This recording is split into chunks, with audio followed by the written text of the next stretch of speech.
অর্থ হলে আপনি হজ করবেন। আর হজ করবেন আল্লাহর তাওহীদ শেখার জন্য, আলহাজ টাইটেল পাওয়ার জন্য নয়। একটা আলহাজ টাইটেল পেয়ে যাব আর মানুষের ঘরে ঘরে গিয়ে বলবো আমি হাজী সাহেব, আমাকে মনোনীত করেন, এই জন্য হজ করবেন না। হজ করবেন আল্লাহর সন্তুষ্টির জন্য, ইব্রাহিম আলাইহিস সালামের সুন্নাহ তরিকা শেখার জন্য। ওই যে কাবা ঘর কার সুন্নতের সাথে জড়িত? ইব্রাহিম আলাইহিস সালাম। ওই যে কুরবানি করছি আমরা কার সুন্নতের সাথে জড়িত? ইব্রাহিম এবং ইসমাইল আলাইহিস সালাম আলাইহিমাস সালাম। সাফা মারওয়া সাই করছেন কার সুন্নত? তার স্ত্রী ইসমাইল এবং হাজারা আলাইহিমাস সালাম। সবকিছু দেখবেন তাদের সাথে সম্পৃক্ত। শয়তানকে পাথর মারা কার সুন্নাহ? ওই যে ইব্রাহিম আলাইহিস সালাম। ইব্রাহিমী তাওহীদের একত্ববাদের চেতনা শিখতে হয় হজে গিয়ে।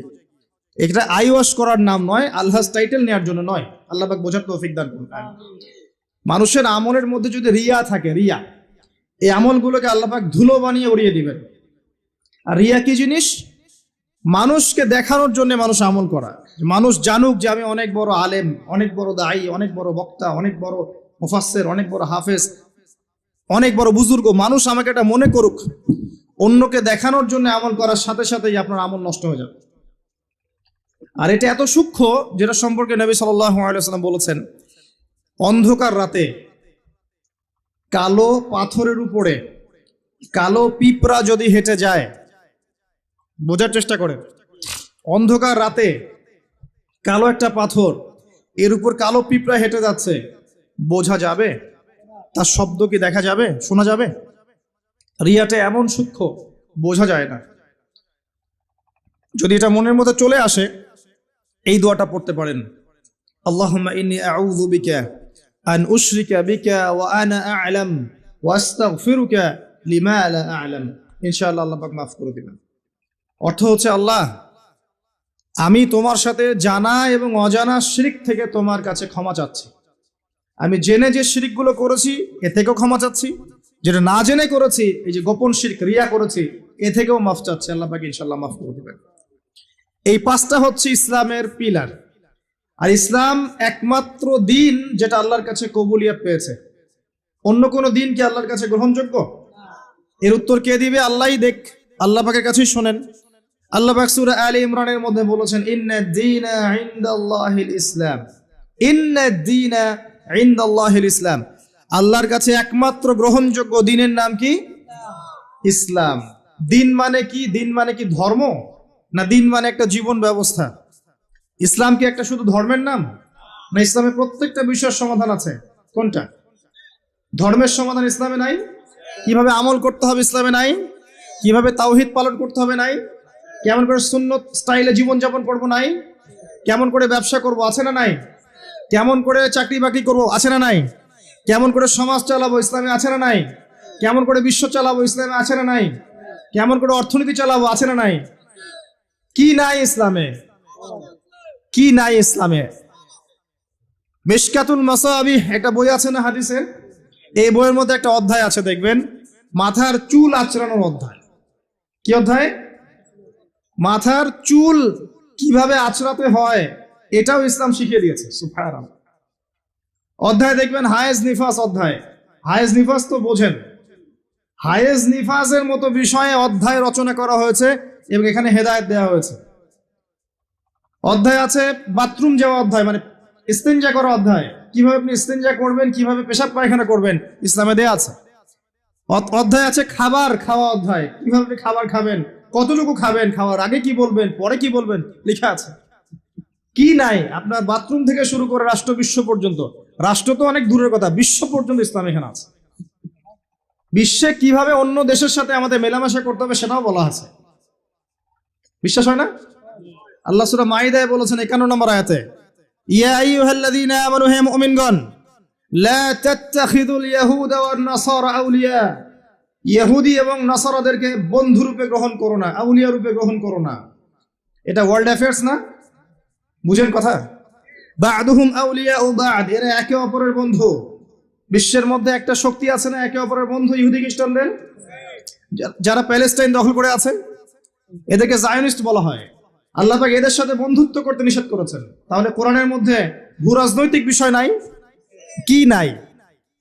সব আছে। একজন মানুষ বিশ্বাস করে কোরআনে সব আছে, হাদিসের সব আছে, ইসলামের সব আছে, কিন্তু আমল করতে গিয়ে পারে না। এই ব্যক্তিকে আল্লাহ পাক মাফ করতে পারেন না? পারেন ইনশাল্লাহ। আরেকজন ব্যক্তির বিশ্বাসই হয় না যে ইসলামে সব আছে। সে মনে করে ইসলাম এই যুগে চলে না, ওই যুগে চলতো। সে মনে করে যে ইসলামে কোরআনে সবকিছু নাই, আংশিক বিষয় আছে, এগুলো আমরা ডিল করব। ভূরাজনৈতিক প্রেক্ষাপট, অর্থনীতি, সামাজিক নীতি, পলিটিক্স, এগুলো আমরা ডিল করব। ইসলাম হচ্ছে তসবিহ, তাহলিল, জিকির, আজগারের নাম। কিছু মানুষ এমনটাও মনে করে, আছে না? এদের জন্য জাহান্নামের আগুন ছাড়া কোনো জায়গা নাই, কোশ্চিন কালেও না। একজন ব্যক্তির আকীদা যদি ঠিক না হয়, তার আমল কোনো কাজে দিবে না।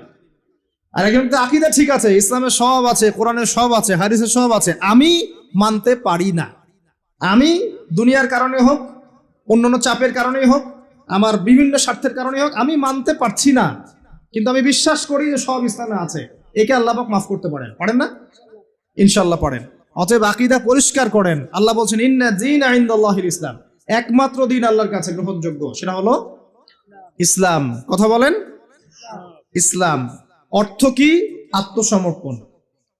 ইয ক্বালা লাহু রাব্বুহু আসলিম, যখনই তার রব তাকে বলেছেন আত্মসমর্পণ করো, ক্বালা আসলামতু লিরাব্বিল আলামিন, তিনি বলেছেন আমি জগৎসমূহের প্রতিপালকের নিকটে আত্মসমর্পণ করলাম। এই ব্যক্তিকে ইব্রাহিম আলাইহিস সালাম। যখনই আল্লাহ বলেছেন আত্মসমর্পণ করো, তিনি বলেছেন আত্মসমর্পণ করলাম। তিনি তো আমাদের নাম রেখেছেন মুসলিম, তাই না? হুয়া সাম্মাকুমুল মুসলিমিন। আল্লাহ বলছেন সন্তানকে আর তার মাকে রেখে আসো কাবা ঘরের পাশে, মরুভূমিতে, জনমানব শূন্য জায়গায়। তিনি বলছেন না যে আল্লাহ এর পিছনে যুক্তি কি, ওকে রেখে আসবো, এর পিছনে দর্শন কি, এর পিছনে বৈজ্ঞানিক ব্যাখ্যা কি? জিজ্ঞাসা করেছেন? ইব্রাহিম আলাইহিস সালাম জিজ্ঞাসা করেছেন, রেখে এসেছেন। একবার আল্লাহ পাক বলেছেন সন্তানকে জবাই করে দাও। ইব্রাহিম আলাইহিস সালাম বলেছেন কি জন্য জবাই করবো আল্লাহ, বাচ্চা মানুষ, এর পিছনে যুক্তি কি আল্লাহ, এর পিছনে দর্শন কি, বৈজ্ঞানিক ব্যাখ্যা কি? জিজ্ঞাসা করেছেন? যখন আল্লাহ যে আদেশ করেছেন আসলামতু লিরাব্বিল আলামিন, আমি আত্মসমর্পণ করলাম, সারেন্ডার, এর নাম ইসলাম। প্রত্যেকটা বিষয়ের পিছনে যুক্তি থাকবে, দর্শন থাকবে, বিজ্ঞান থাকবে, কিন্তু এগুলোর সীমাবদ্ধতা আছে। আল্লাহর জ্ঞানের কোনো সীমাবদ্ধতা নাই। কথা কি বুঝতে পারছেন? একটু কথা ধরতে হবে। ইসলাম আত্মসমর্পণের নাম। আত্মসমর্পণের মধ্য দিয়ে শান্তি অর্জন করা। একজন ব্যক্তি যদি আত্মসমর্পণ না করে শান্তি পাবে? শান্তি পাবে না, ওর ভিতরটা অস্থির হয়ে থাকবে। যখন সে আল্লাহর প্রতি পূর্ণ বিশ্বাসী হবে যে আল্লাহ পাকের প্রতিটা বিধানই আমার কল্যাণের জন্য, তখন দেখবেন মনের শান্তি চলে এসেছে। আর যদি অশান্ত থাকে, না এটা ঠিক হতেও পারে, নাও হতে পারে, সংশয়বাদী হয়, বুদ্ধিবাদী হয়, বা অভিজ্ঞতাবাদী হয়, বা সমন্বয়ী মতবাদে বিশ্বাস করে, বা অন্যান্য দার্শনিক মতবাদগুলোতে বিশ্বাস করে, ভোগবাদী হয়, বস্তুবাদী হয়, দেখবেন সে মনে শান্তি পাবে না। তো ইসলাম মানে কি ভাই? আত্মসমর্পণের মাধ্যমে শান্তি অর্জন করা। আল্লাহ পাক যদি আপনাকে বলেন 5 ওয়াক্ত সালাত পড়তে হবে, আপনি কি জিজ্ঞাসা করবেন কেন পড়বো, যুক্তি কি, বিজ্ঞান কি এর পিছনে জিজ্ঞাসা করবেন? যুক্তি, বিজ্ঞান, দর্শন সব সমস্যার সমাধান দিতে পারে? পারে? আমরা তো মনে করি পারে। যুক্তি, বিজ্ঞান, দর্শন সমস্ত সমস্যার সমাধান দিতে পারে? এত সহজ? আমরা যে বেঁচে আছি, আমাদের দেহের মধ্যে একটা রূহ আছে, আছে, আত্মা আছে। আত্মার সংজ্ঞা দিতে পেরেছে বিজ্ঞান, দর্শন, যুক্তি? দিতে পেরেছে? আত্মা কাকে বলে, কত প্রকার, কি কি, কঠিন না তরল না বায়বীয়, বলতে পেরেছে? সুবহানাল্লাহ। অথচ আত্মা বলে কি কিছু নাই? এই যে গাছের প্রাণ আছে, এই প্রাণ একটা রূহ না, আত্মা না? একটা পিঁপড়ার মধ্যে আত্মা আছে না?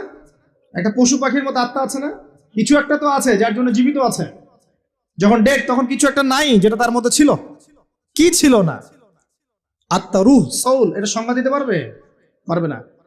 ফিলোসফিতে আমরা যতগুলো তত্ত্ব পড়েছি, কেউই আজ পর্যন্ত আত্মার সঠিক ডেফিনেশন দিতে পারে নাই। যাই হোক, ওইদিকে আমি যাচ্ছি না।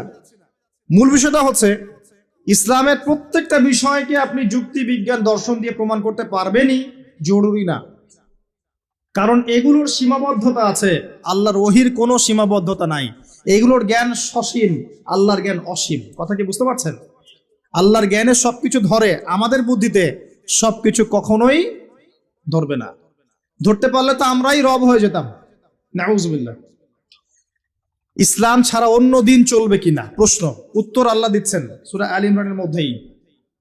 ومن يبتغي غير الإسلام دينا فلن يقبل منه, কেউ যদি ইসলাম ছাড়া অন্য কোন জীবন ব্যবস্থা তালাশ করে, ফালাই ইউকবালা মিন, আরবি যারা জানে টুকটাক ব্যাকরণ তারাও জানে, লাই ইউকবালা কোশ্চিন কালেও কবুল করা হবে না, কখনো হবে এমন না, ফালাই ইউকবালা কোশ্চিন কালেও কবুল করা হবে না, ফুল স্টপ।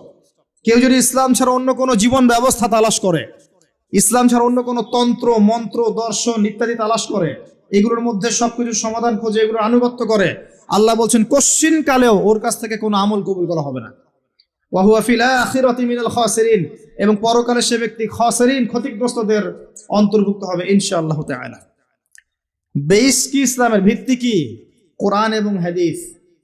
যদি কেউ বলে আমি কোরআন মানি হাদিস মানি না, সুস্পষ্ট কাফের।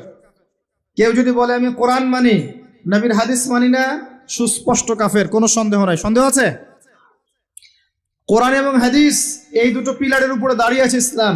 ইজমা কিয়াস আছে, কিন্তু মূল থিম হচ্ছে কোরআন এবং হাদিস, এর উপর দাঁড়িয়ে আছে ইসলাম।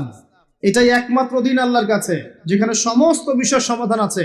এর বাইরে অন্য কোনো দিন কেউ যদি খোঁজে, কোশ্চিন কালেও কবুল করা হবে না। এবং আরো একটা শর্ত আছে, কোরআন এবং হাদিস যেভাবে নবীজি বুঝেছেন, তার সাহাবীরা বুঝেছে, ওইভাবেই বুঝতে হবে, নতুন কোনো বুঝ চলবে না।